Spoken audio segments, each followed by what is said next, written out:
নমস্কাৰ শিক্ষাগুৰুসকল অনলাইন বিদ্যালয়লৈ আপোনালোক সকলোকে স্বাগতম জনাইছোঁ। আজি আমি এই ভিডিঅ'টোত প্ৰাথমিক শিক্ষকসকলৰ বাবে এটি ভাল খবৰ লৈ আহিছোঁ।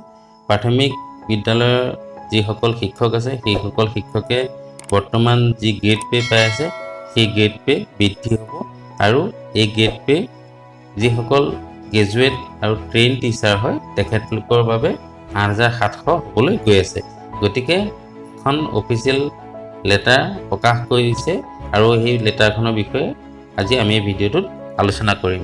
আহকচোন আমি ভিডিঅ'টো আৰম্ভ কৰোঁ।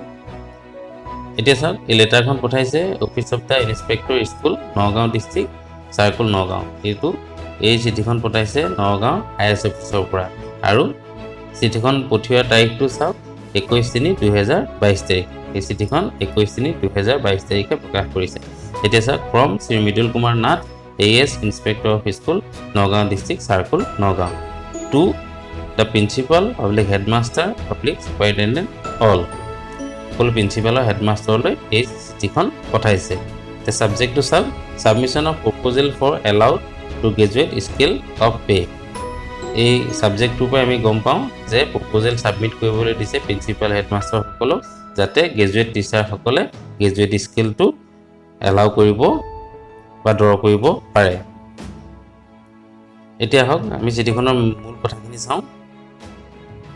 Sir, with reference to the subject cited above, I have the honor to request you to submit a proposal as per prescribed format for allow to draw graduate scale of pay and other allowances to the trained graduate teacher who are working in the regular post at LP, ME, Junior Basic, Senior Basic, which were amalgamated with high secondary school prior to Shiksha Khetra as per letter of Government of Assam by letter memo number ASF 1014-2017-59 dated 25 April 2019 immediately with hard and soft copy in 2 sets।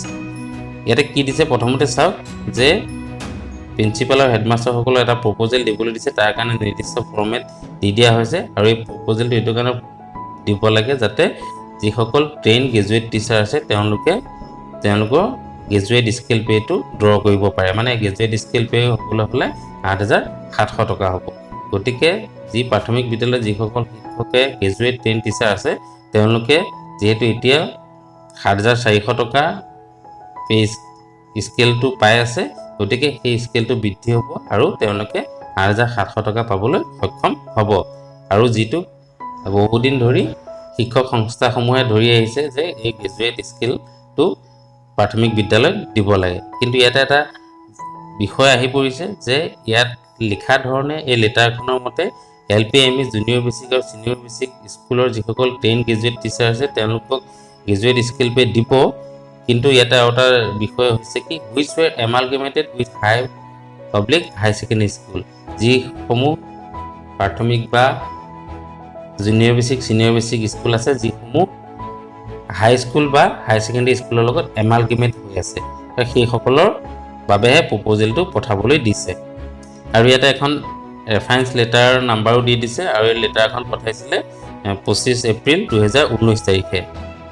Assam চৰকাৰে দিয়া এখন letter যিখন 25 এপ্ৰিল 2019 তাৰিখে প্ৰকাশ কৰা হৈছিলে আৰু সেই লেটাৰখনৰ ৰেফাৰেঞ্চত এই পত্ৰখন হৈছে বুলি ইয়াত উত্থাপন কৰি দিছে। আৰু ইয়াতে লিখি দিছে যে immediately with hard and soft copy in 2 set। ইয়াতে সেই প্ৰপ'জেলটোৰ 2টা কপি বিচাৰিছে, এটা হাৰ্ড কপি আৰু এটা ছফ্ট কপি, মানে এটা কম্পিউটাৰাইজ কপি আৰু এটা হাৰ্ড কপি যিটো হাতে লিখি ফিল আপ কৰি দিব লাগিব। This is for favour of your kind information and take necessary action. আৰু এইটো প্ৰিন্সিপাল আৰু হেডমাষ্টাৰসকলক প্ৰয়োজনীয় ব্যৱস্থা কৰিবৰ কাৰণে জনোৱা হৈছে। গতিকে শিক্ষাগুৰুসকল, আজি এই লেটাৰখন যদিও নগাঁও জিলাৰ IS অফিচৰ ফালৰ পৰা প্ৰকাশ কৰা হৈছে, তথাপি আমি আশা কৰিব পাৰোঁ যে এনেকুৱা লেটাৰ খুব কম সময়ৰ ভিতৰতে অসমৰ বাকী জিলাসমূহৰ পৰা প্ৰকাশ হ'ব। আৰু লগতে ইয়াত যিটো এমালগেমেটৰ কথা আছে আৰু যিসকল এমালগেমেট নোহোৱা যিসমূহ প্ৰাথমিক বিদ্যালয় আছে, উচ্চ প্ৰাথমিকে হওক বা নিম্ন প্ৰাথমিকে হওক, সেই বিদ্যালয়ত থকা গ্ৰেজুৱেট আৰু ট্ৰেইন টিচাৰসকলেও এই গ্ৰেজুৱেট স্কেলটো পাবলৈ সক্ষম হ'ব বুলি আমি আশা কৰিব পাৰোঁ গতিকে আজি মোৰ ভিডিঅ'টো ইমানতে সামৰিছোঁ আৰু যদি আজি ভিডিঅ'টো ভাল লাগিছে তেতিয়াহ'লে লাইক কমেণ্ট আৰু শ্বেয়াৰ কৰিব আৰু লগতে মোৰ চেনেলটো যদি এতিয়াও ছাবস্ক্ৰাইব কৰা নাই তেতিয়াহ'লে ছাবস্ক্ৰাইব আজিলৈ আহোঁ ধন্যবাদ